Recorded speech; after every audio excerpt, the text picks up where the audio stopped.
Então, muito boa tarde a todos. Vamos então para a nossa sexta aulinha. Hoje vamos falar sobre a vida na cidade, né? Já tinha-vos dito que ia pôr aqui este videozinho sobre a vida na cidade. Esta matéria já falámos na última aula, na aula síncrona, não é? Que foi na segunda e na terça-feira. Então, qual é o objetivo desta aula? No final da aula deverás ser capaz de caracterizar a vida na cidade, distinguir a vida do campo da vida na cidade, caracterizar a imigração portuguesa neste período e identificar elementos da cultura do século XIX nos dias de hoje. Desenvolver a sensibilidade estética. Ok? Quando falamos em estética, falamos em arte, não é? Não se esqueçam da arquitetura do ferro, matéria que eu também já falei na última aula. Portanto, viver na cidade, ao longo do século XIX, as cidades portuguesas foram crescendo, sobretudo Lisboa e Porto, mas como seria a vida na cidade? Não é? É por isso que vamos ver aqui o nosso videozinho, para termos essa noção. Qual é o termo aqui, qual é o conceito que nós temos que interiorizar? Indústria. Atividade económica que se baseia numa fábrica, numa técnica dominada pela presença das máquinas, para a transformação de matérias-primas em bens de produção e de consumo. Ok? Então, vamos então assistir a um videozinho para que caracteriza aqui a vida nos meios urbanos, não é? Na segunda metade do século XIX. Ok? Estejam então com atenção. A agitação que caracteriza a vida nas cidades de hoje teve os seus inícios no século XIX. Na verdade, as principais fábricas e as mais modernas redes de comunicação localizavam-se nas cidades. Aqui construíram-se arranha-céus e outros grandes edifícios. Nas cidades viviam ricos e pobres. Os menos afortunados amontoavam-se em bairros degradados. A cidade era ao mesmo tempo radiante e escura, progresso e miséria, alegria e tristeza. Ok? Então não se esqueçam que esta página que estamos a ver, aliás, a lição que estamos a dar está aqui na vossa página, A Vida nas Grandes Cidades, a Modernização das Grandes Cidades, página 74, por comparação com a página 72, Vida nos Campos. Não é? Estamos aqui a comparar como é que se vivia no campo, na segunda metade do século XIX, e como é que se vivia na cidade. Aliás, diz aqui até neste pequeno clipe que é nos inícios do século XIX que aparece pela primeira vez aquele grande movimento que hoje caracteriza as cidades. Né? As pessoas, quando vão às cidades, veem muitos carros, muitos automóveis, muito movimento, transportes públicos, serviços públicos, etc. Tudo o que nós já vimos que uma cidade oferece às pessoas que nela vivem, não é verdade? Por isso é que começa a haver aquela atração das pessoas do campo para se deslocarem para as cidades. No exercício de hoje, temos que colocar aqui as frases nos locais adequados. Quais são as diferenças entre o campo e a cidade? Arrasta as expressões para o local correto. Portanto, temos aqui a iluminação pública é na cidade, a burguesia vivia na cidade, casas pouco elevadas é no campo, as ruelas é no campo também, os camponeses, campo, o operariado é os operários das fábricas da cidade, bombeiros é um serviço comunitário que pertence à cidade. Passeios pedonais, ora, passear, quem tinha o hábito de passear eram os burgueses, não é? Amplos espaços verdes, isso é no campo. Avenidas, ruas largas, não é? E grandes, nas cidades. Modernas redes de comunicação, é também nas cidades, não é? Campos cultivados, é nos campos. Fábrica, é na cidade. E a criação do gado também pertence aqui. A vida na cidade é muito mais complexa do que a vida no campo. Há mais população e mais serviços de apoio, o que torna os centros urbanos mais agitados. Portanto, a cidade é muito mais agitada, tem muito mais movimento, não é? Do que o campo. É a conclusão que nós vamos tirar aqui. Ora, passando aqui então para o exercício número 3, habitação. Como é que viviam os burgueses e como é que viviam os operários, não é? Porque ambas as classes sociais viviam na cidade, não é? Havia os bairros miseráveis que a gente chamava de ilhas no Porto, ou em Lisboa chamavam-lhe os pátios, e eram zonas que efetivamente eram nas cidades, embora fossem zonas de miséria, não é? Portanto, havia as habitações dos burgueses e as habitações dos operários, ok? Vamos ouvir aqui então as duas formas de viver. A burguesia era um grupo social rico, que vivia em palacetes luxuosos, bem decorados e rodeados de agradáveis jardins. Os burgueses menos abastados, pertencentes à chamada classe média, viviam em apartamentos confortáveis. Eram advogados, funcionários públicos, médicos, etc. Portanto, os burgueses já tinham outras profissões, não é? Eram pessoas que na maior parte das vezes tinham cursos, eram médicos, advogados, professores, etc. E, portanto, começam a ter uma boa qualidade de vida, não é? Devido às suas profissões. Ao contrário, pelo contrário, as habitações dos operários, como já vimos, eram habitações com muito poucas condições de vida, não é? Não havia esgotos, não havia água canalizada, havia pouca higiene, portanto apareciam muitas doenças. Agora vamos lá ouvir. Os operários e todos os mais pobres viviam em bairros degradados, chamados ilhas, no Porto, e pátios, em Lisboa. As casas eram pequenas para famílias extensas e não tinham condições de higiene, esgotos, água potável, etc., nem de segurança. Portanto, as famílias eram numerosas, quer dizer, havia muita gente na família e poucas condições na habitação, não é? A família era numerosa para o tamanho da habitação. Eram os operários. As casas eram grandes, confortáveis e luxuosas. Era a burguesia. As casas não tinham água nem esgotos. Operariado. E pronto, passávamos para o quarto. No quarto, então, se as habitações eram diferentes entre os burgueses e os operários, o mesmo acontecia com o tipo de alimentação e também de vestuário, não é? Observa as animações. A alimentação dos grupos populares era pobre, à base de pão, batatas, toucinho e às vezes bacalhau, havendo mesmo quem passasse fome e mendigasse nas ruas. Portanto, não se esqueçam, a alimentação dos pobres está na página 72, cá em baixo, ok? Leva a senhora até ao café Majestic. Os burgueses eram assíduos frequentadores dos salões de chá e cafés. A burguesia alimentava-se de forma variada e abundante, à base de carne, peixe e doces. Penso que aqui já vem logo a diferença, não é? Tipo de alimentação é uma alimentação totalmente diferente. Os burgueses comiam carne, comiam peixe, fruta, doces, etc. Vamos agora a ver as modas que vêm de Paris. A moda francesa era seguida pelos mais ricos. As senhoras da burguesia usavam vestidos decotados ou saias compridas e armadas com corpete e camisa de mangas largas. Saíam sempre à rua com luvas, chapéu e sombrinha. Clica no armário para vestir o Sr. Pedro Alves Ferreira. Os homens vestiam calças, casaco comprido, colete, lenço enrolado ao pescoço, chapéu alto, luvas e bengala. Como seria de prever, os mais pobres usavam roupas velhas e remendadas, andando muitas vezes descalços, mesmo no inverno.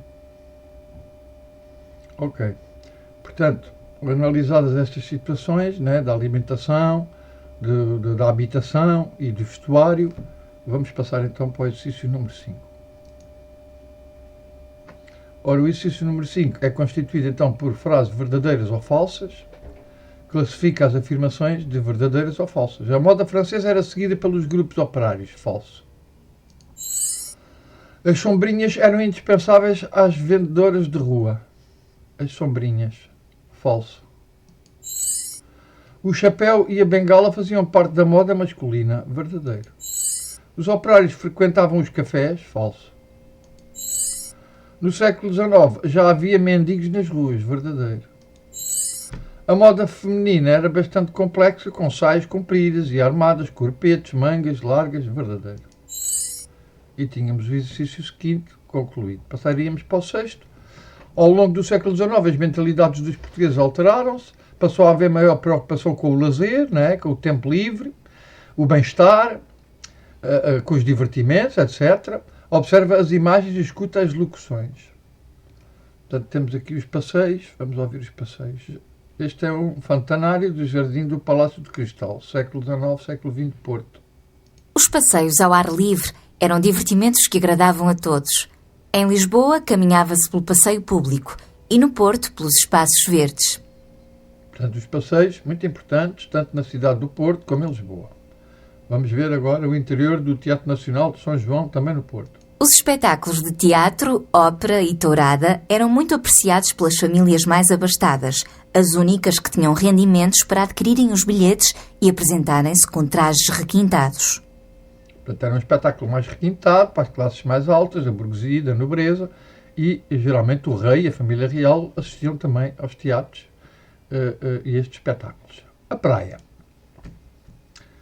Praia de Cascais, pintura do rei Dom Carlos I, 1906. No século XIX, as praias e as termas eram procuradas pelos habitantes da cidade para se divertirem, mas também para prevenirem ou curarem algumas doenças. As famílias burguesas tinham mesmo casas de praia para irem a banhos. Exatamente, as famílias mais ricas tinham as suas casinhas, as suas vivendas, palacetes junto ao rio. Aqui na Praia da Rocha, estas casas que havia aqui dentro era tudo de famílias ricas, burgueses ricos. Vamos ver então aqui no desporto. Os passeios de bicicleta e as partidas de ténis eram o passatempo de alguns burgueses. As senhoras também faziam as suas pedaladas. Portanto, o passeio de bicicleta, que ainda hoje é tão utilizado, não é? Hoje, para manter a nossa forma física, já começa no século XIX, não é? Na segunda metade do século XIX as pessoas ganham esse hábito de fazer os passeios de bicicleta. Falta ver as festas. Os jantares elegantes, as festas e os bailes animavam os serões das famílias endinheiradas das cidades. Durante o dia, o convívio fazia-se nos cafés, clubes e salões de chá. Portanto, como viram, os divertimentos, passeio, espetáculos, praia, desporto, festas. Ok? Todos estes divertimentos eram feitos pela burguesia, não é? Exercício número 7. Viver na cidade nem sempre era divertido, sobretudo para aqueles que não tinham emprego e que viviam na miséria. Observa o mapa e lê os documentos que disponibilizamos, clicando no botão imprimir. Ok. Então, vamos aqui. Qual foi o principal país de destino dos imigrantes portugueses? Foi o Brasil, não é?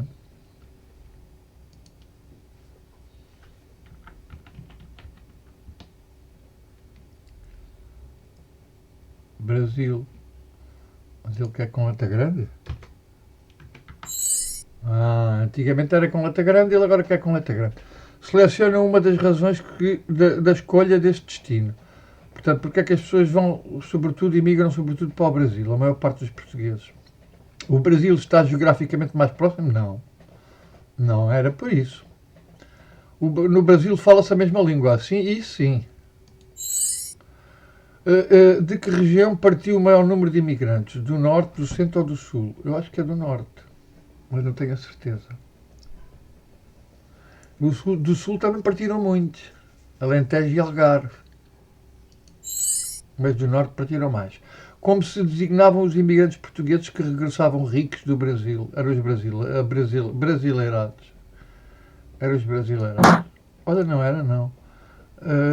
Brasileiros de torna viagem. Brasileirinhos de regresso.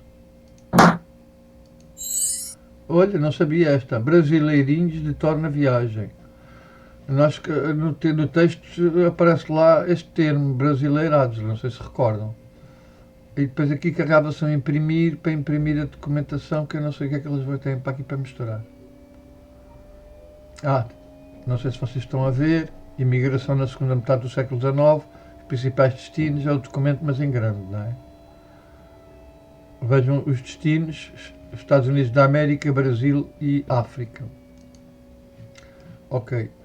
Ora, finalizados que estamos, vamos avançar aqui então para o oitavo. A cultura do século XIX. As reformas no ensino, o desenvolvimento dos meios de comunicação e a liberdade de expressão facilitaram o desenvolvimento da cultura portuguesa. Observa a animação.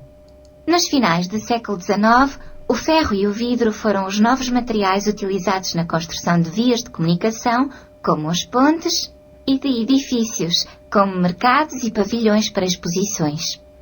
Na construção de edifícios civis, predominou a imitação de vários estilos do passado, misturando-se as características do românico, do gótico, do manuelino e do barroco, como sucede no Palácio da Pena, em Sintra. Na escultura portuguesa do século XIX, seguiram-se duas tendências, o romantismo, primeiro, e depois o realismo. No romantismo, recorria-se a temas relacionados com a história e as tradições de Portugal. No realismo, procurava-se retratar a realidade. Soares dos Reis foi um dos maiores escultores portugueses deste tempo. Rafael Bordalo Pinheiro destacou-se na cerâmica, ao caricaturar o povo português na figura do Zé Povinho. O romantismo literário inspirava-se em temas relacionados com a história de Portugal e com o mundo dos sentimentos. Camilo Castelo Branco, Júlio Diniz e Almeida Garrett foram alguns dos escritores que seguiram esta corrente. O realismo literário retratava episódios da realidade, ao mesmo tempo que criticava o atraso económico e as mentalidades retrógradas do país. Eça de Queiroz, Antero de Quental e Ramalho Ortigão foram alguns dos escritores realistas portugueses.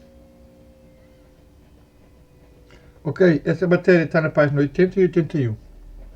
Foi o que vimos relacionado então com a arte, a arquitetura do ferro, não é? Faltou falar ali no cimento, falaram no vidro e falaram no ferro. E aqui no nosso livro também falam no cimento. Portanto, são os três materiais que começam agora a fazer parte das construções e das estruturas que são construídas, e vocês já viram quais são. Grandes praças, pontes, edifícios para exposições, estações de caminhos de ferro, etc. No que diz respeito à pintura e escultura e também à literatura, não se esqueçam que eu vos pedi para fixarem pelo menos 2 nomes em cada um dos aspectos dos aspectos da arte. Portanto, no que diz respeito à literatura, pedi para fixarem Eça de Queiroz, Camilo Castelo Branco, na pintura Columbano e José Malhoa, e na escultura o Soares dos Reis e Teixeira Lopes, porque são só 2 também. Não se esqueçam que está tudo na página 80 e 81 do vosso manual. Vamos para o último exercício. São palavras cruzadas. A cultura e o século XIX. Hoje, exercícios. Portanto, a cultura e o século XIX hoje. Assinala na sopa de letras as expressões relacionadas com a cultura portuguesa do século XIX. Pois vocês já sabem como é que eu faço aqui. Em vez de andar aqui a assinalar, eu clico aqui nas soluções e vejo logo, não é? Romantismo, aparece aqui. Realismo, vidro e ferro. Ok? Romantismo, realismo, ferro e vidro. Onde é que está o vidro? Que eu já não me lembro.